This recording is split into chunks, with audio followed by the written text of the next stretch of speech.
Predavanje će dakle održati gospođa Karla Alfier, Senior Manager in Consulting, Ernst & Young savjetovanje, te gospodin Duško Radulović, direktor Klimatika. Izvolite.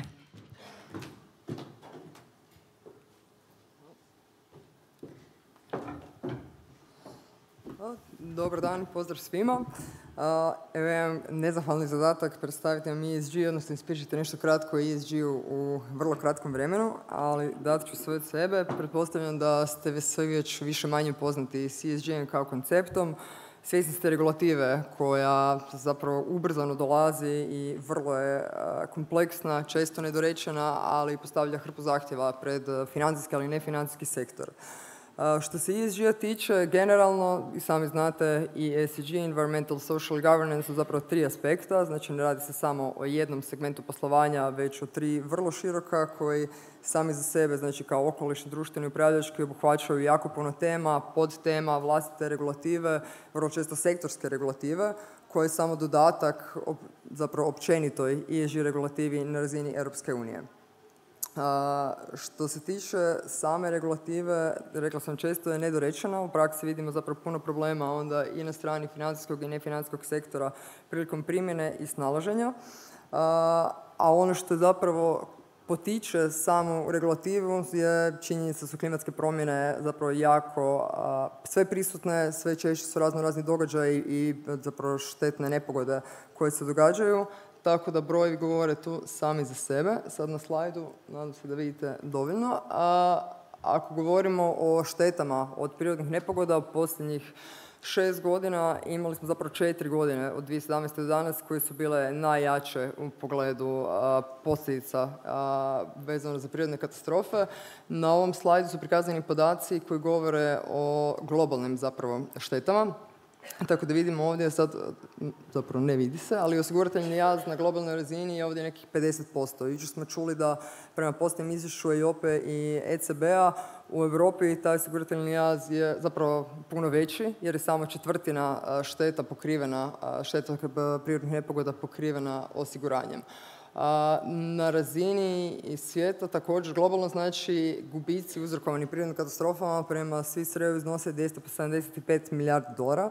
Dakle, radi se o ogromnim iznosima i ogroman je potencijal da se sve to skupa zapravo poboljša i zaštiti. Na strani potrošača također vidimo želju da i zapravo prepoznavanje ESG-a i općenito prepoznavanje kompanija koje ulažu u ESG, društveno odgovorne prakse i koje znači, su inovativne i trude se poboljšati opće stanje. Podaci koje ovdje vidite nisu podaci za Hrvatsku, već primarno za Zapadnu Europu i Ameriku, tako da kod nas ti brojevi sigurno nisu ovako visoki, puno su manji, ali isto vidimo tendenciju i zapravo trendove koji se preljevaju i na nas i polako dolaze, tako da je očekivati da će potrošači također tražiti i u Hrvatskoj nove inovativne proizvode o kojima je zapravo jučer bilo govora, tako da se tu stvara definitivno prilika za financijski sektor prilikom kreiranja novih proizvoda. Primjerice, govorili smo isto da je samo 20% nekretnina zapravo osigurano u Republici Hrvatskoj, koji su opet jako podložne klimatskim promjenama, tako da sve to skupa dolazi jedno s drugim u vezu. Kako bi se nekako potaknulo da se ovaj osigurateljni jaz smanji i općenito da se zapravo zaštitimo od klimatskih promjena, EU svojim regulatornim paketom zapravo primarno opterećuje, rekla bih, sve sektore. Sad tu je pregled, s tim da ovo nije, znači samo disclaimer, nije regulativa općenita vezana za ESG, već samo ova horizontalna koja se tiče od paketa održivih financija. Europska unija je primarno razvila cijeli paket kroz svoj akcijski plan i strategiju kako bi definirala nekakav okvir regulatorni za ponašanje i financijskog i nefinancijskog sektora, gdje su nekakvi temelji, odnosno 3 glavna temelja, klasifikacija djelatnosti kao prvo, da bi se uopće vidjelo što je ESG compliant, odnosno ESG prihvatljivo, to jest u prvom redu okolišno, jer je sad trenutno najveći naglasak na ovom E-segmentu. Znači, s jedne strane imamo klasifikaciju djelatnosti, s druge strane kao drugi korak se ističe reporting, koji nažalost opet nije riješen samo kroz jedan akt, već kroz nekoliko njih, koji su opet međusobno povezani i često kontradiktorni. A treći element su zapravo alati koji pomažu i s jedne strane investitorima, a s druge potrošačima kako bi lakše prepoznali i zapravo postavili kriterije vezane za oblikovanje proizvoda. Primjerice tu je zeleni standard EU-a za obveznice koji uskoro očekujemo, tako da se zapravo omogući svima da lakše vide što su zeleni proizvodi, kojim kriterijima oni trebaju udovoljavati. Vidite na slajdu, sad, ili ne vidite, zeleno su označene godine, znači 2023. nadalje, hrpa regulative koja se donosi kroz dugi zapravo period, nadograđuje se jedna na drugu i jučer smo isto razgovarali o regulativi koja je level 1 i level 2 unutar Europske unije. Vidimo i ovdje znači, da se cijelo vrijeme donosi hrpa i level 1 i level 2, sve više zapravo level 2, znači ovih delegiranih akata koji onda razrađuju osnovnu regulativu i nameću sve više i više obaveza. U kontekstu te regulative imamo zapravo 3 glavna segmenta ako govorimo o i ovom prvom dijelu, znači klasifikacije djelatnosti i drugom u smislu reportinga. To su primarno direktiva o korporativnom izvještavanju održivosti koja će sljedeće godine zapravo zamijeniti postojeću direktivu o nefinancijskom izvještavanju na temelju koje dobar dio vas zapravo već isto godinama izvještava, a i veći dio nefinancijskog sektora, odnosno subjekti od javnog interesa. Primarno su to kompanije kod nas koje su na burzi, nekih 70-80 kompanija koje zapravo kroz te reporte, kroz ta izvješća disclosaju, odnosno objavljuju svoje podatke vezane za ESG. Nova direktiva je puno sveobuhvatnija, puno je detaljnija i zapravo traži puno više od kompanija u smislu i pribavljanja podataka, analize podataka, ali i postavljanja određenih ciljeva, znači vlastitih strategija u smislu ESG-a, točnih ciljeva koje žele ostvariti u kojem roku, postavljaju se znači i kratkoročni, srednjoročni i dugoročni ciljevi, zatim se prati njihovo ostvarenje kroz različite KPI-eve, sve to treba biti u reportu koji će zapravo biti jako sveobuhvatan, a bit će sastavljen na temelju opet level 2 regulative, odnosno europskih standarda za izvještavanje održivosti, koji se i dalje očekuju, odnosno nisu finalni. Drugi korak, koji se više zapravo tiče sudionika na financijskom tržištu, ovdje ste vi kao sugravatelji definitivno jedan od njih, je SFDR, znači uredba povezana s objavama povezanim s održivosti u financijskom sektoru, koja je stupila na snagu pred 2 godine, ali opet imamo postupnu primjenu, znači 10.3.2021. je bio prvi set obveza, pa se one postupno šire ove godine 36. i jedan novi rok. I kroz nju se zapravo nastojalo potaknuti financijski sektor da svoje proizvode izanalizira u kontekstu ESG-a i onda objavi kako oni utječu, odnosno promičuli i na koji način ESG i da se zapravo potakne opet da se sve više i više takvih proizvoda razvija kako bi onda u konačnici se i tokovi kapitala usmjerili više prema održivosti, prema zelenom, što je ultimativni cilj Europske unije. Treći korak je uredba o taksonomiji, odnosno klasifikacijski sustav koji sam spominjala. Dakle, uredba o taksonomiji ili cijeli okvir EU taksonomije kao takav je jako kompleksan i dalje ne skroz niti dorečen, ali nije ni finiširan u smislu cijele regulative. Dakle, taksonomija idejno cilja na to da klasificira djelatnosti gospodarske kao one koje su okolišno održive. Odnosno postavlja kriterije i raspisuje kriterije koje se gledaju prema različitim sektorima da bi se vidjelo jesu li te aktivnosti onda taksonomski prihvatljive, znači ako su samo sadržane na listi onda su prihvatljive, ako udovoljavaju svim kriterijima koji su obično vrlo strogi jer su zapravo udovoljavaju najnovijim znanstvenim dostignućima, onda možemo govoriti o taksonomski usklađenim djelatnostima. Na temelju takvih podataka, znači kada kompanija iz nefinancijskog sektora, primjerice proizvođač cementa, objavi svoje podatke o taksonomiji, onda zapravo investitori, primarno institucionalni investitori zapravo gledaju i sažimaju te podatke i uključuju u svoj izvještaj o taksonomiji, koji se na strani banaka iskazuje kroz takozvani GAR, odnosno Green Asset Ratio, a kod drugih subjekata financijskog sektora je to GIR, odnosno Green Investment Ratio. Tu ste dakle i vi kao osiguravatelji. Ono što je bitno je da sva ova 3 zapravo akta jesu međusobno povezana na način da zapravo CSRD obuhvaća obuhvaćat će i ove objave koje proizlaze iz EU taksonomije i oni će se zajedno onda koristiti od strane financijskog sektora da bi se između ostalog donosile odluke i o formiranju novih proizvoda i za SFDR. Tako da sve u svemu priča jedno s drugim, ima puno detalja, ali svejedno potrebno je zapravo sagledati širu sliku u smislu regulative koja se nadograđuje jedna na drugu. Znači, SFDR je donesen 2020. i tada još nije bilo level 2 regulative koja bi propisivala točne kriterije za provedbu detaljnije objave koje danas stupaju na snagu. Međutim, kako je donesena i uredba o taksonomiji, razvijeni kriteriji za taksonomiju, tako su onda usklađeni i ovi RTS-ovi za SFDR.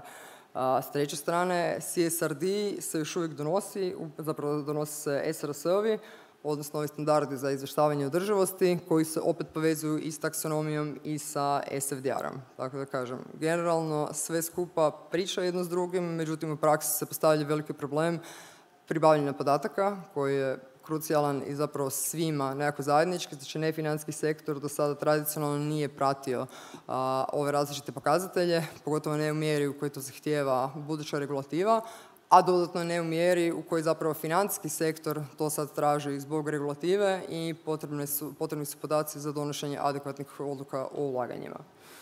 Kad govorimo o sad klimatskim rizicima koji su danas nama u fokusu, znači imamo primarno, ako razdvojimo ESG, znači unutar ovog E dijela, odnosno okolišnog, imamo generalno i rizike, naravno i prilike. Klimatski rizici su nekako najnaglašeniji jer smo ih danas najviše i svjesni i najviše utječu na društvo u cjelini, a i vidjeli smo brojke najviše utječu po pitanju šteta na društvo generalno. Kako bismo ih definirali, imamo, znači, na idućem slajdu ću zapravo pokazati klasifikaciju, odnosno kako su oni podijeljeni, kako je olakšati integraciju u postojeće sustave i registar samih rizika. Ono što je još bitno samo za spomenuti je da je zapravo kod taksonomije prepoznato osiguranje kao takvo u vidu djelatnosti, znači koje također mogu biti taksonomski prihvatljive ili usklađene.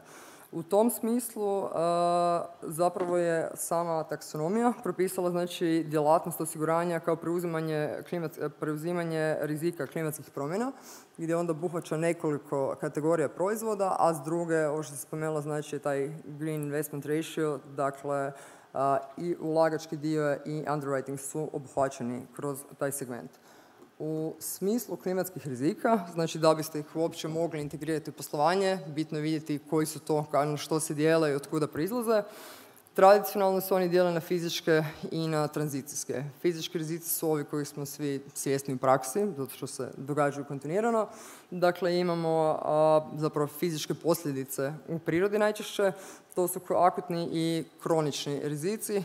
Akutni bi bili ovi koji se događaju puno frekventnije, znači primjerice poplava, suša i sl. S druge strane, kronični su oni koji nastaju zapravo zbog nekakvih dugotrajnih promjena u klimi. Primjerice, tu je podizanje razine mora kao najbolji primjer, znači ne događaju se odjednom, niti se onda povlače, za razliku od suše ili poplave, već onda ostaju dulje, isto kao i promjene temperature, odnosno povećanje temperature ti pritisci. Tranzicijski rizici se zapravo vežu na situaciju, dakle, s obzirom da EU kao kontinent nastoji biti ugljično neutralna do 2050. Odnosno, to je zadani cilj. Na tragu toga onda i razne kompanije zapravo sebi zadaju ciljeve ugljične neutralnosti i slično. Teži se tome da cjelokupno gospodarstvo pređe na net zero, odnosno da se smanji općenito emitiranje emisija stakleničkih plinova. Da bi se to moglo, naravno, potrebno je poduzeti razne mjere i to nije proces koji traje od danas do sutra ili kroz par godina, zato je cilj 2050. Međutim, u skladu s time zapravo događa se da s jedne strane imamo političke i pravne konsekvence, odnosno primjerice regulativa o kojoj smo već pričali.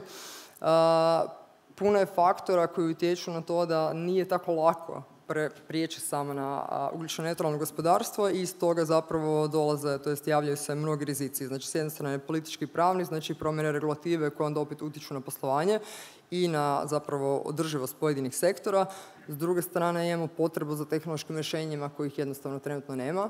tako isto i taksonomija kad propisuje svoje kriterije. Za dobar dio toga jednostavno je nemoguće se prilagoditi jer nema na tržištu takvih rješenja. Na primjer, tu je opet cementna industrija, dakle imamo proizvodnju kao takvu propisanu u taksonomiji gdje se traži da proizvodnja cementa bude na toj razini da ispušta jako malo emisija. U praksi trenutno, nažalost, je to nemoguće, slično je s proizvodnjom aluminija i drugim nekim proizvođačima, odnosno industrijama.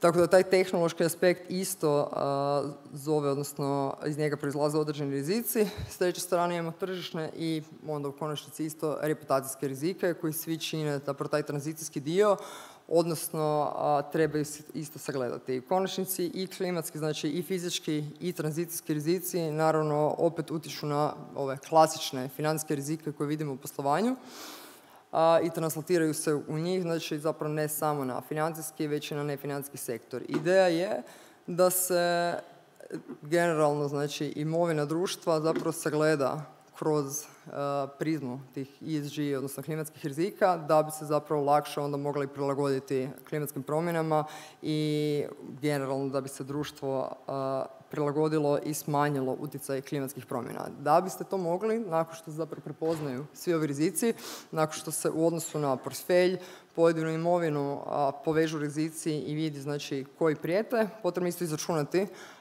kako oni se zapravo translatiraju, kakav efekt imaju na vaš portfelj ili imovinu. U tom segmentu koriste se, znači, različiti modeli, prvenstveno IPCC-evi, odnosno Međuvladinog panela za klimatske promjene, koji onda omogućavaju, odnosno daju predikcije što će se događati s klimom kroz sljedećih 100 godina, da bi se, odnosno do 2100, kako bi se vidjelo koji je potencijalni efekt. Sve to se može olakšati kroz upotrebu toolova i alata, kojih nažalost nema puno.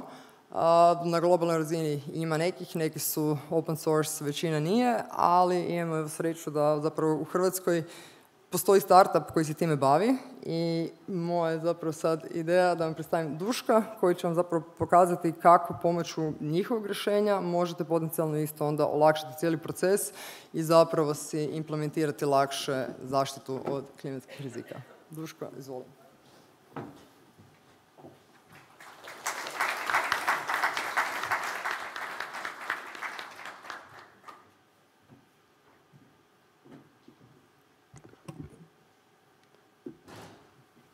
Hvala Karla, hvala Ernst & Youngu zaista na povjerenju i prilici da prezentiramo Climatic. I moram reći, evo, ja uvijek ostanem zapanjen, u biti Karla izvor znanja, sve ove podatke, rekla vam je, uvijek se izgubiš u ovoj šumi, ali na savršen način, mislim da nema bolje adrese, da upravo vas vodi kroz ovaj dio.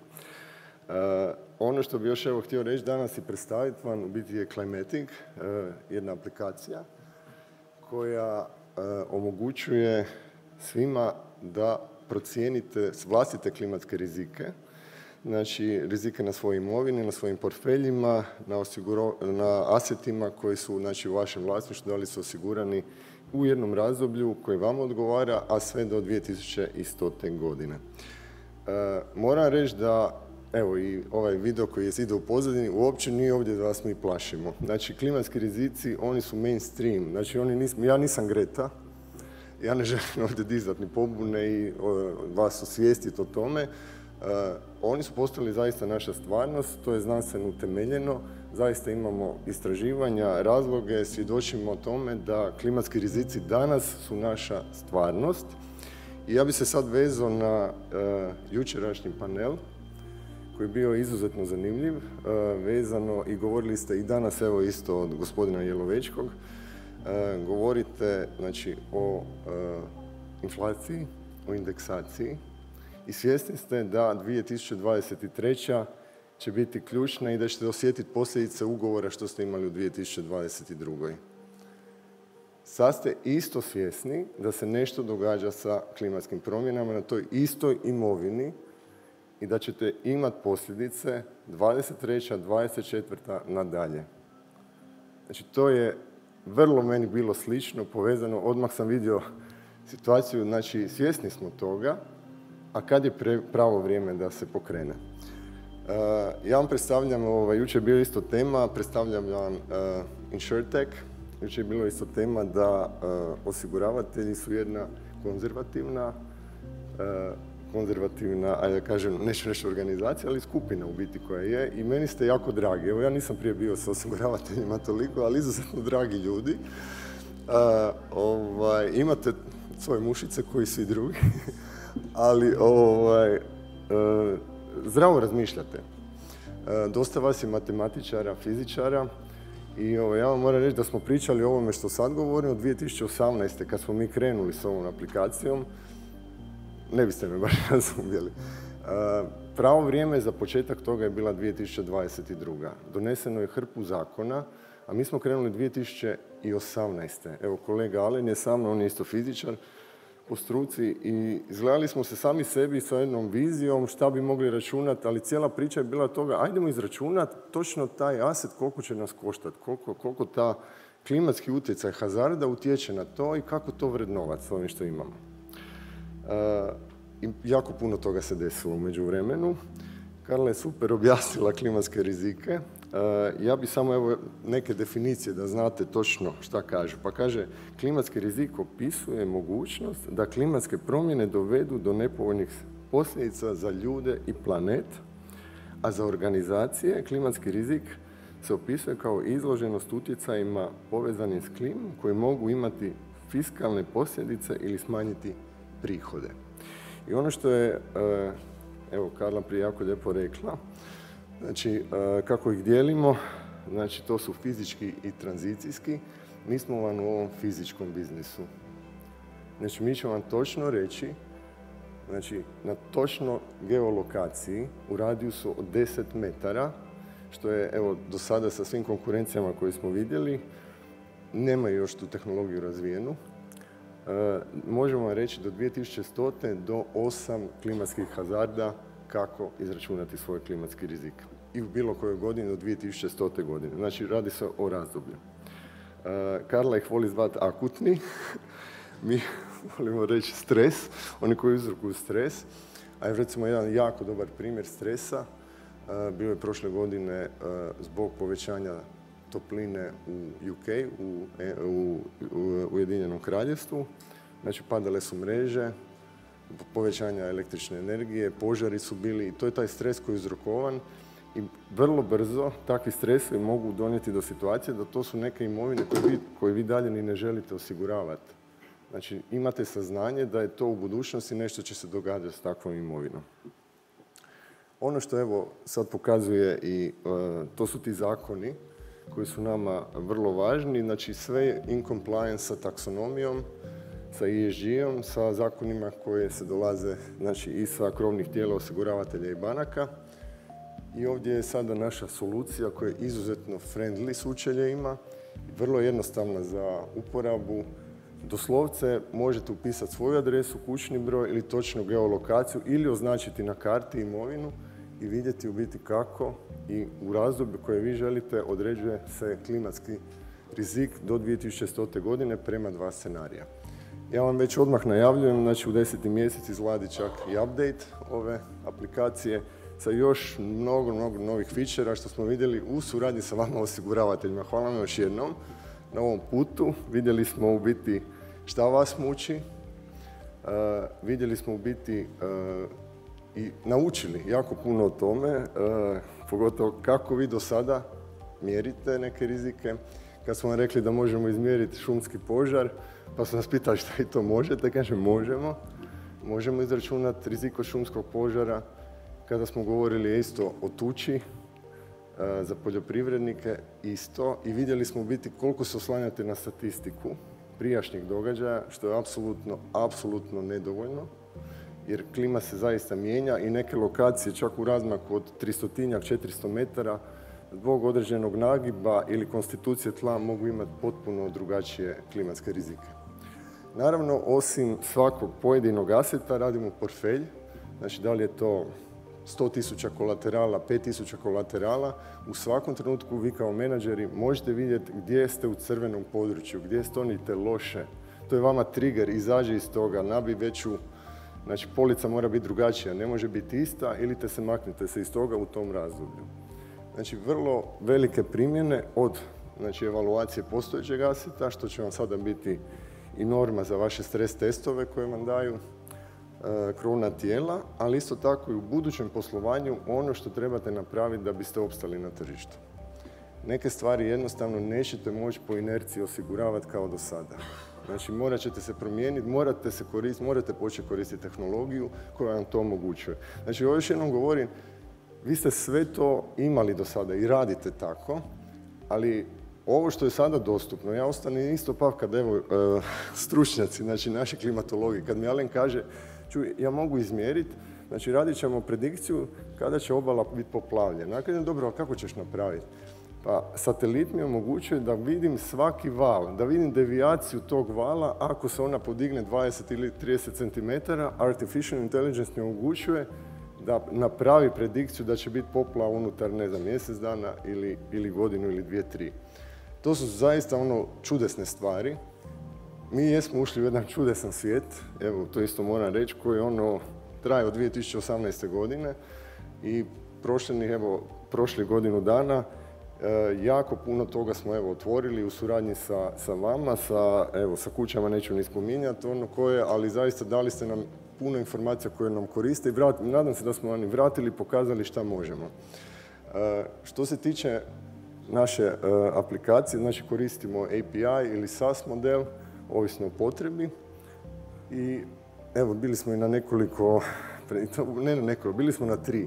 Na sve 3 smo pobjedili, rekli smo više ne izlazimo na nikakve te natječaje da ne izgubimo statistički dobar omjer.